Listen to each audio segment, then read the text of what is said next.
Hey guys, and welcome to the road to PS5. Here we will be bringing you up-to-date information prior to the launch of the PS5. This week we'll be looking at the accessories that were announced at the end of the PS5 event back in June. We'll be chatting about what information is currently out there, reviewing some price leaks, and also giving our own personal opinions. To keep up to date with the road to PS5, make sure to hit that subscription button and the notification bell. These videos will be released on the second Monday of each month, right up to the launch of the console. So kicking it off first is something that you definitely need to have, and that is the DualSense controller. On the first look at the controller, it appears very similar to the DualShock 4 controller, but colour scheme is almost completely white, just with a little piece of black at the bottom. This goes with the black and white colour scheme of the console, but we all hope that they'll be releasing other colours just like the controllers on the previous consoles. Another clear difference the DualSense has over the DualShock is the light bar that has gone from the back to alongside the touchpad in the centre of the touchpad. Why have they done this? It's possible this is just a design feature, but sometimes for PS4 games the light bar was actually used in gameplay, so it would be interesting to see if they have any reason for this, gameplay wise. From some of the features that are in the DualSense, we have firstly haptic feedback.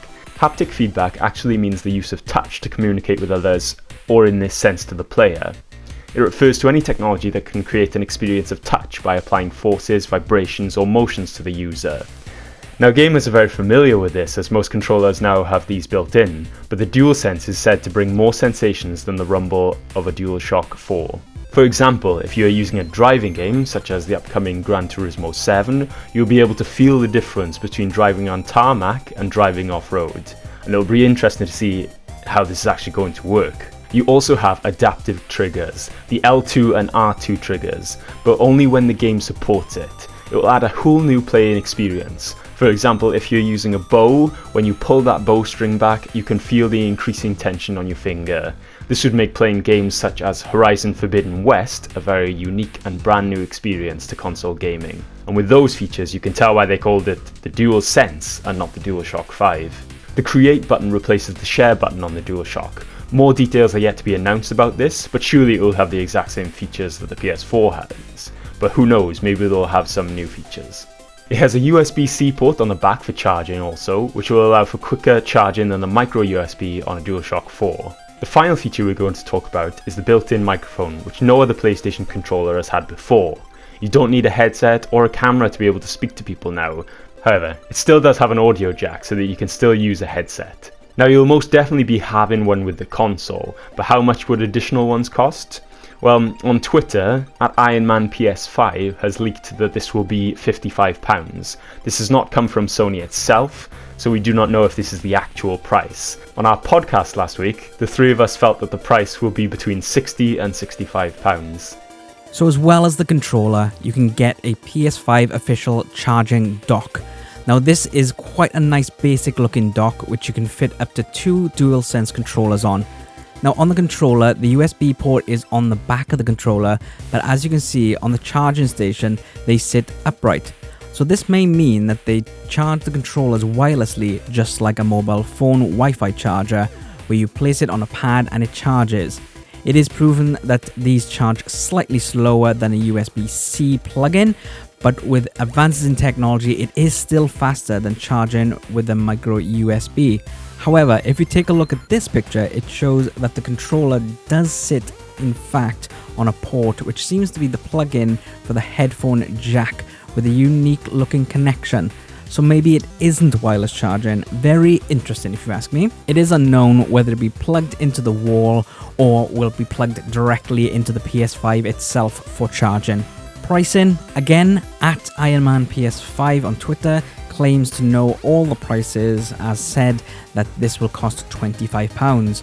On our podcast, we all disagree with this price, with me saying it cost £50, Johnny VR saying £40, and with Dizzy D stating that she thinks on its own it will be £48, or if you buy it with a controller, then it will be £30. So it'll be interesting to see who is the closest.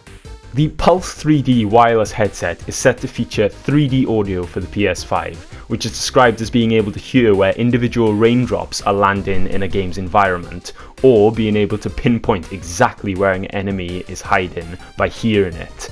And I think that this will create a whole new gaming experience, because no longer will you have to sort of wander around searching for where you think the noise is coming from, you will know that's what they want to do. They'll make sure that you know where the enemy is hiding, so you don't have to waste time searching. And this could add a whole new level of difficulty into the game itself, knowing that not only can you hear enemies, but enemies can hear you on multiplayer. Also, as players will all have different hearing, the PS5 has generated 5 head-related transfer function profiles, or HTRF. These were created with data from over 100 people, so you can personalize your game experience through audio. Presumably, during the PS5 setup, you will be asked to listen to each of the 5 profiles and decide which one works best for you. Or they'll do a sound test and create the profile based on your results. The Pulse 3D wireless headset has a USB-C charging port, much like the DualSense.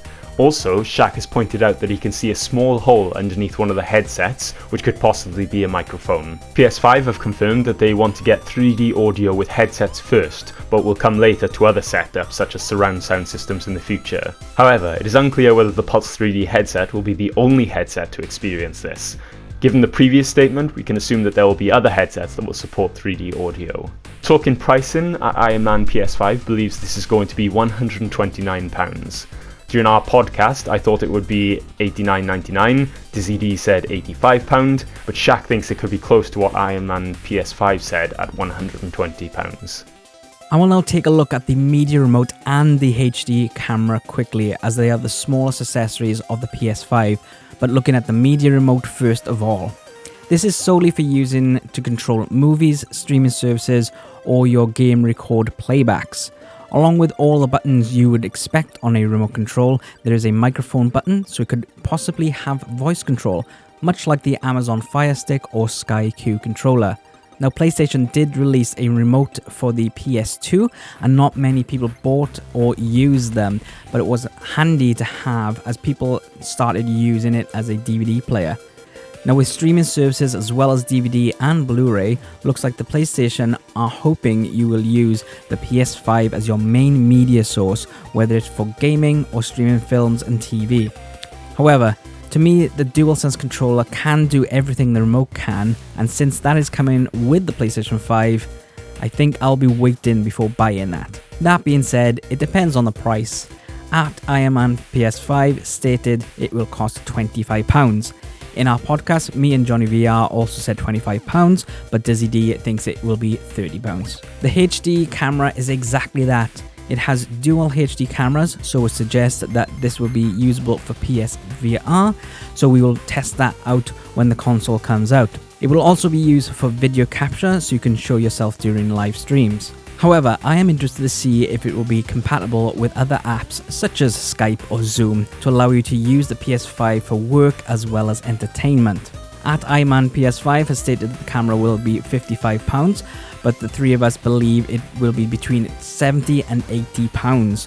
So for the majority, we have estimated more than what iMan PS5 has suggested. So hopefully he will be right and not us. Iron Man PS5 leaks claim that the PS5 will drop with all these accessories on 20th of November 2020, alongside a vertical stand for the PS5 priced at £17, but this stand has not been officially announced. So if that leak is correct, then it will be out the day after Thanksgiving, which is the start of holiday 2020 season. I would greatly welcome this date.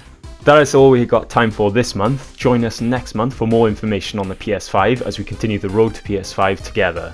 Don't forget to click that subscribe button and the notification bell to keep up to date with all our videos. We have Disney Plus updates every Wednesday as well as geeky videos every Monday. We also give you Doctor Who information as well as some reviews, reactions and cosplay videos.